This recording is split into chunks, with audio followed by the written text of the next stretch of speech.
Hello नमस्कार आदाब सत श्री अकाल प्यारे भाई। इस वीडियो में मैं बात करूंगा ग्रुप डी के एग्जाम में। जब मैंने एग्जाम दिए थे एनटीपीसी के और जितने भी एग्जाम्स उस टाइम हुई थी 19 में, तब हम क्या पैटर्न फॉलो करते थे तैयारी का, लास्ट में कैसे रिवीजन करते थे। और ये जो कट ऑफ खेला जा रहा है अभी से, जब पेपर होना ही नहीं 2 महीने तक और फिक्स नहीं है, फिर भी जो कट ऑफ का कंपटीशन की सच्चाई आपको बताई जा रही है, ये सब बातों से कैसे निपटना है आने वाले 2 महीनों में, एज एन एस्पिरेंट मैं आपको बताऊंगा, एज ए टीचर नहीं बताऊंगा। मैं खुद जो क्या कर रहा था पढ़ाई के टाइम, कैसे मैंने चीजों को हैंडल किया था, वो सारी चीजें मैं आपको इस वीडियो में बताऊंगा। और इंपॉर्टेंट जितने भी टॉपिक है, हर एक सब्जेक्ट के मैं सारे इंपॉर्टेंट टॉपिक आपको बताऊंगा। सबसे पहले जैसे आपको ये दिखाया जा रहा है कि 2019 की वैकेंसी में 1,15,00,000 फॉर्म भरे थे और 1,03,000 के आसपास वैकेंसी थी और पर सीट कंपटीशन 110 था। वहीं पे मेरे प्यारे भाई 1,08,00,000 अभी फॉर्म भर गए और 32,000 वैकेंसी है, यानी 333 पर सीट कंपटीशन है। तो आपको सिर्फ यहां से इतनी सी चीज दिमाग में बिठानी है कि हाँ भाई, अभी मेरे को टाइम वेस्ट बिल्कुल नहीं करना और तैयारी सीरियस होके करनी है। अब ये चाहे 10 वीडियो में देखो चाहे 20 वीडियो में देखो, उससे फर्क नहीं पड़ेगा। अभी जो बचे हुए वक्त में आपको सिर्फ सीरियस रहना है, बाकी घबराना नहीं है कि 330 पर सीट हो गया, 400 पर सीट हो गया, 500, कितना भी रह जाने दीजिए। आज के दौर में आपको सिर्फ और सिर्फ अपने सिलेबस पे फोकस करना है। और ये जो टॉपिक है ना, क्या आपने ये टॉपिक सही से पढ़े हैं, इस पे ध्यान देना है। जैसे मैं मैथ्स की बात कर रहा हूं, तो मैथ्स में देखो, ये जो सिंप्लीफिकेशन है, नंबर सिस्टम है, स्पीड टाइम डिस्टेंस है, मेंसुरेशन है, ज्योमेट्री है और ट्रिग्नोमेट्री है, ये वो सारे टॉपिक है जिनसे वेटेज ज्यादा है। तो पहले इनकी प्रैक्टिस करो। और इसके बाद 2 नंबर पे यहां पे परसेंटेज है, इंटरेस्ट है, प्रॉफिट लॉस है, ये जो टॉपिक है टाइम एंड वर्क है एंड रेशियो है, जो मैंने अभी ग्रीन मार्क किए, ये सारे वो टॉपिक है भाई एरो वाले, जिनको आप इनके करने के बाद 2 नंबर पे इनके सवाल लगाओ। और बचे हुए टॉपिक है इनके 3 नंबर पे सवाल लगाओ। ये आपको एक स्ट्रेटेजिकली फॉलो करना पड़ेगा। क्लियर है बात? मैं पूरा आपको, देखो इसके अंदर आप देखेंगे तो पाएंगे, मैं पूरा आपको चार्ट बना के बताऊंगा कैसे तैयारी करना है, डेली कितना टाइम देना है कौन से सब्जेक्ट को, कंप्लीट रूटीन में आपको इस वीडियो में बताऊंगा। ठीक है मेरे भाई। इससे पहले ये देख लीजिए कि आप जब प्रैक्टिस कर रहे हो ना, तो प्रैक्टिस के लिए ये किताबें आप यूज में ले सकते हो। करंट अफेयर, जो सामान्य अध्ययन जो है, जीके है, इसके टीसीएस के पुराने जितने भी सवाल है, रीजनिंग के, मैथ्स के और साइंस के जितने भी पुराने सवाल है, उनका ये कलेक्शन है। और ऐसी एक बुक मॉडल पेपर की भी मिल जाएगी।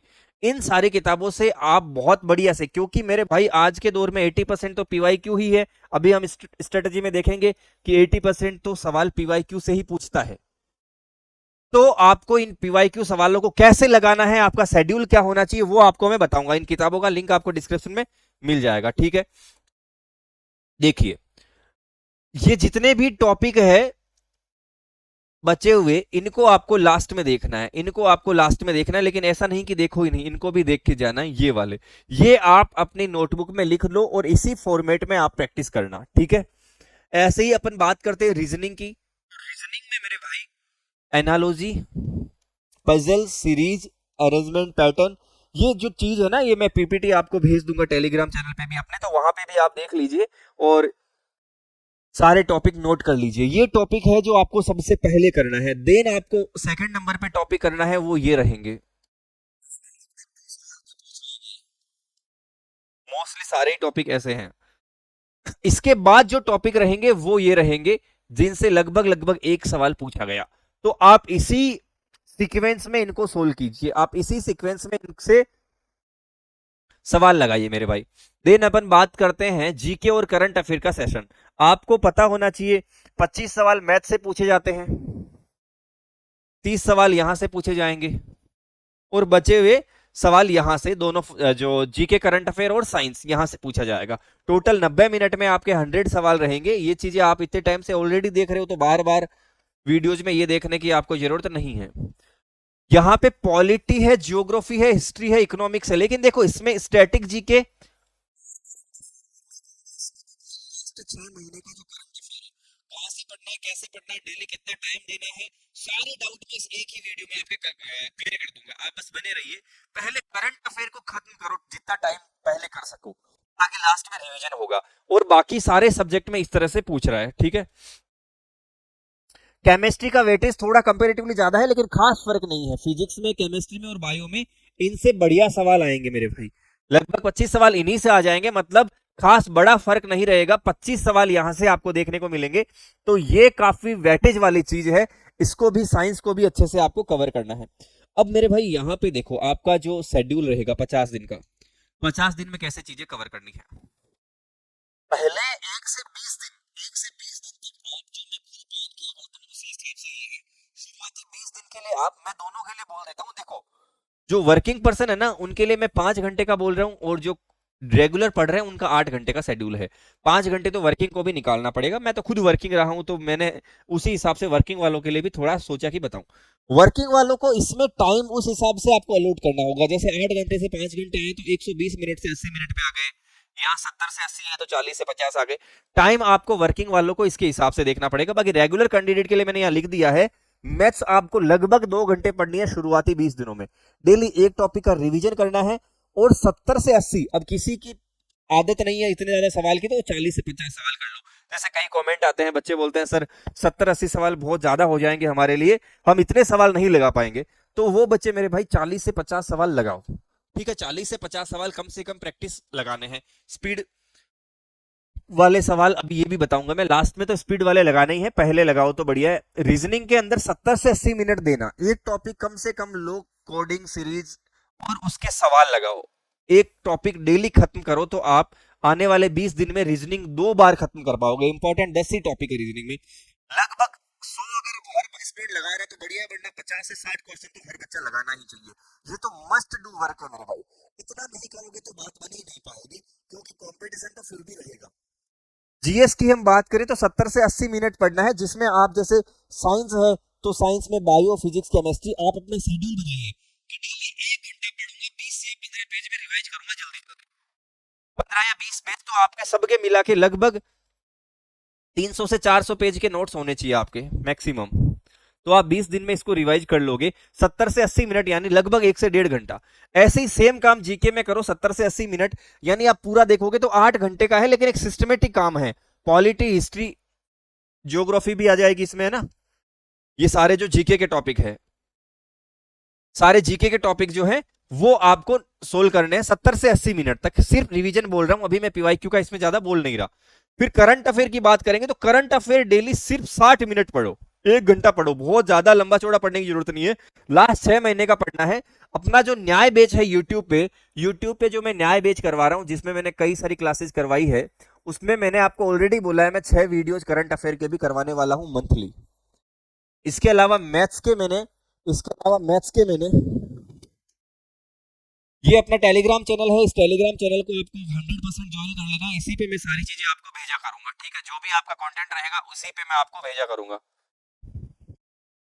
ये अपना जो न्याय बेच है, इसके अंदर मैंने आपको कई सारी मैराथन कराई है। ये देखो, कोडिंग डिकोडिंग की मैराथन करवाई है, वन शॉट दिया है आपको, पाइप सिस्टम का आपको मैंने कोडिंग, इसमें मेंसुरेशन का मैराथन करवा दी है। तो ये सारी मैराथन आपको देख लेनी है, और इस पे मैं आपको सारी जितनी भी पीपीटी है वो भेज दूंगा। ठीक है भाई। सेक्शनल टेस्ट आपको लगाने होंगे, सेक्शनल टेस्ट लगाने होंगे लगभग 2 घंटे। यानी आप एक काम कर सकते हैं, 20-20, 25-25 मिनट के कम से कम 4 सेक्शनल मॉक लगाइए। कम से कम कितने सेक्शनल मॉक लगाओ? 4 सेक्शनल मॉक लगाओ, 20-20, 25-25 मिनट के डेली। 2 मैथ्स के लगाओ, 2 रीजनिंग के लगाओ, जीके की जरूरत नहीं है। इसमें 120 मिनट खपाने हैं। अटेम्प्ट स्मॉल टेस्ट हो, 25-30 क्वेश्चन के स्मॉल टेस्ट अटेम्प्ट करने, कितने? 4 टेस्ट। ठीक है, और आपका गोल है कि 100% सिलेबस करना है एक बार मुझे रिवीजन के तौर पे 20 दिन में, फास्ट फास्ट। कोई बच्चा एक ही बार सोच रहा है मैं अच्छे से पढ़ूंगा और 50 दिन या 40 दिन में रिवीजन करूंगा, उससे बढ़िया है ये 20 दिन में रिवीजन वाला। इसको काफी हद तक 60-50% तक चीजें कवर हो जाएगी दिमाग में कि हाँ इतना हो गया है। बाकी इस टाइम आपको क्या होगा ना मेरे भाई, वीक चीजों का पता चल जाएगा, मैं वीक कहां पे हूं। अगर 20 ही दिनों में आप अच्छे से रिवीजन करते हो तो आपका वीक का पता चल जाएगा।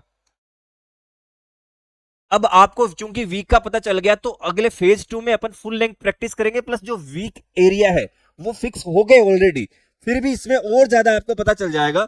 तो आप एक तो फुल टेस्ट लगाओ, डेली फुल टेस्ट लगाओ। ठीक है, जो एग्जाम जैसे सेम एग्जाम पैटर्न पे फुल टेस्ट लगाओ।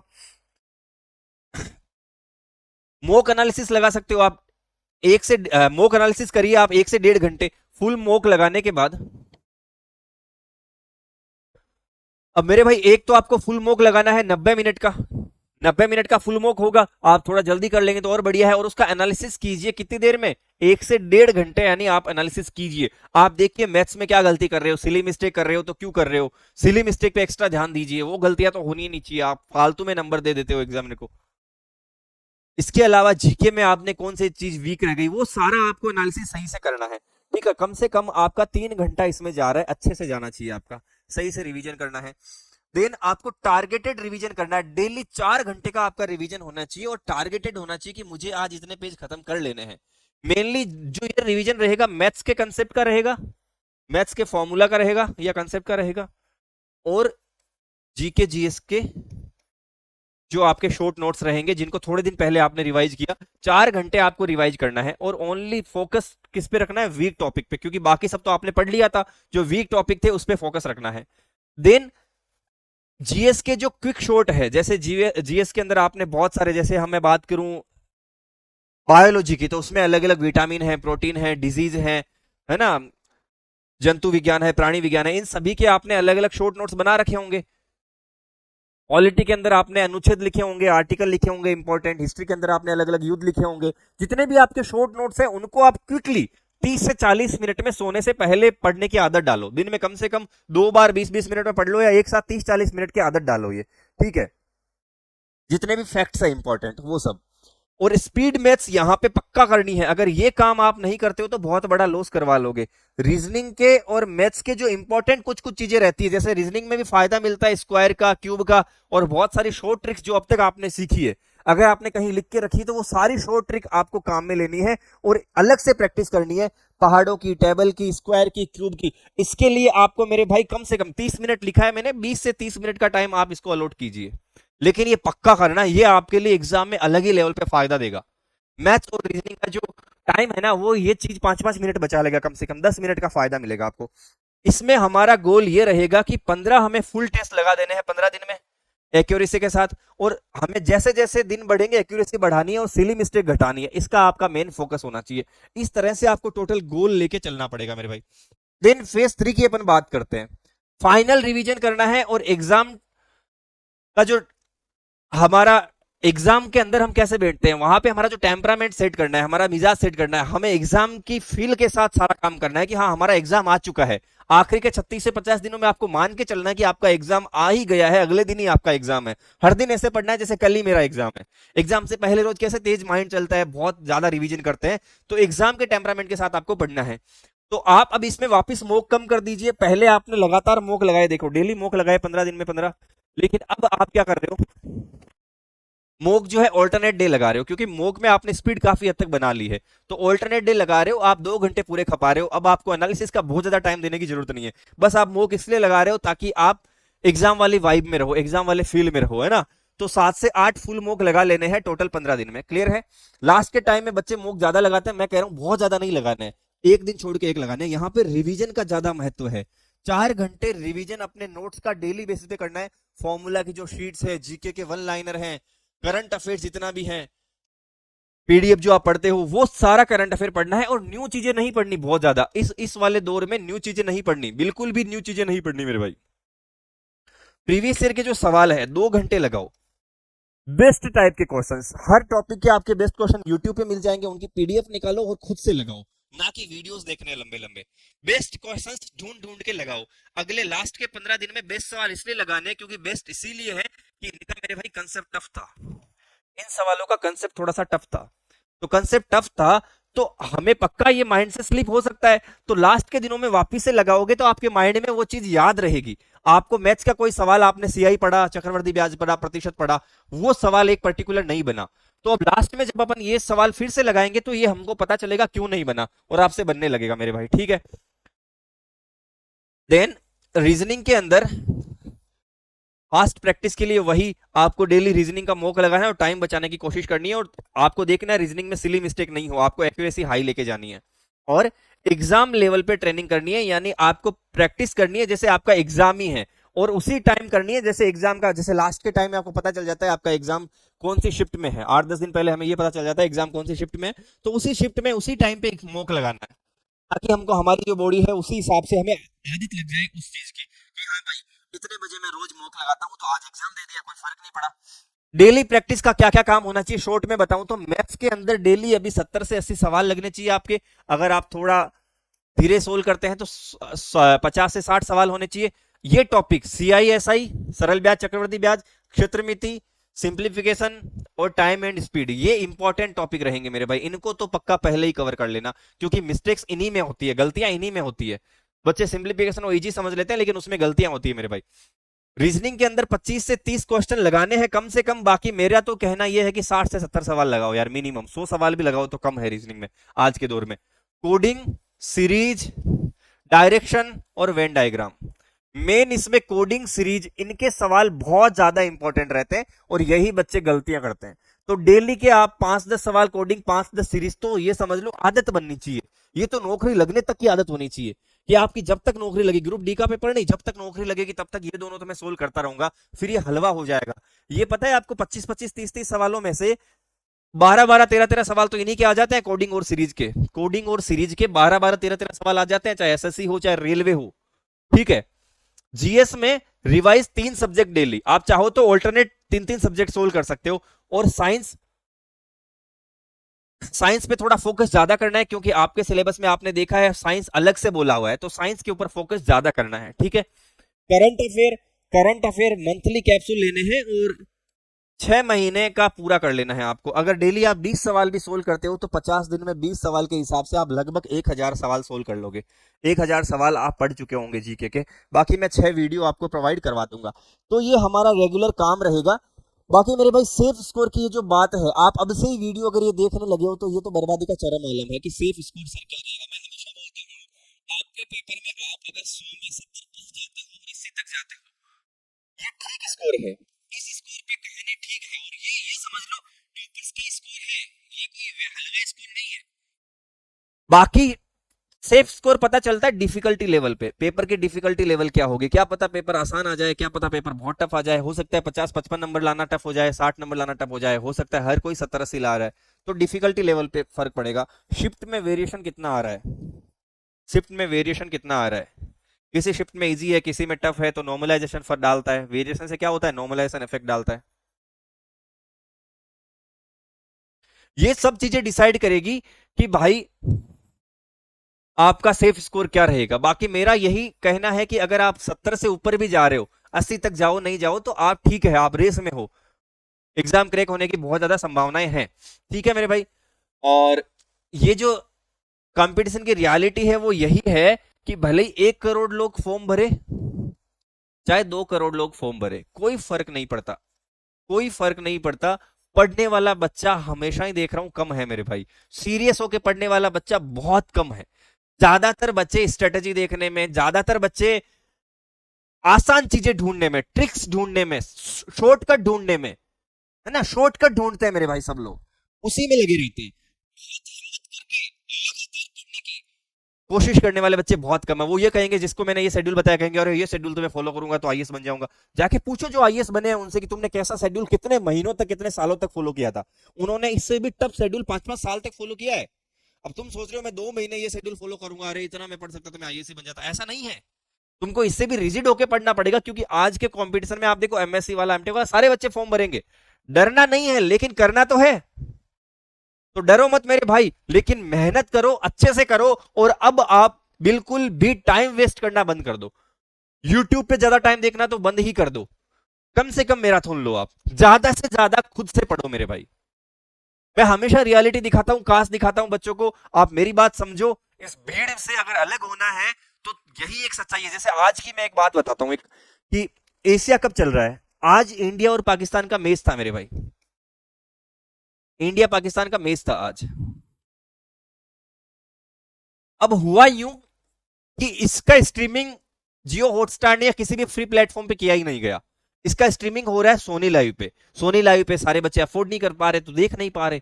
देख नहीं पा रहे तो बच्चों ने खुद ही संतुष्टि ले ली कि चलो कोई बात नहीं, अब डायरेक्ट स्कोर देख लिया करेंगे, पढ़ाई करेंगे। वहीं अगर ये फ्री होता तो सारे बच्चे देखते, 2-3 घंटे तो पक्का देखते। अरे कोहली आ गया तब तो पक्का देखूंगा, चलो कोहली नहीं है तो शुभम गिल आ गया तो पक्का देखूंगा, चाहे जो भी उनका फेवरेट प्लेयर है तब तो पक्का देखूंगा, ऐसा सोचते। लेकिन मेरे प्यारे भाई, बात को समझो, संतुष्टि कैसे आ गई? क्योंकि ऑप्शन नहीं है, विकल्प नहीं है। ऐसे ही अगर इंटरनेट भी तुम्हारे पास, आज मैं बोल दूं अब तुम्हारे पास 5 GB मिलेगा महीने का, रोज का 1 GB नहीं मिलेगा, तुम अपने आप उसे बचाने लगोगे। तो तुम खुद को खुद ही ये टारगेट दो कि मैं रोज इतनी देर से ज्यादा सोशल साइट पे जाऊंगा ही नहीं, वरना यार जब तक सिलेक्शन नहीं तब तक जाना ही क्यों?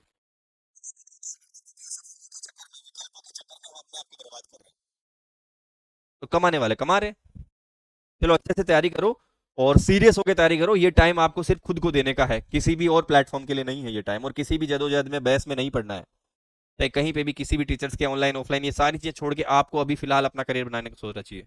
कोर्ट केस आएगा अगली डेट, तब तक कुछ नहीं है, 30 अक्टूबर तक तो कुछ है ही नहीं। उसके बाद बात करेंगे इसके बारे में।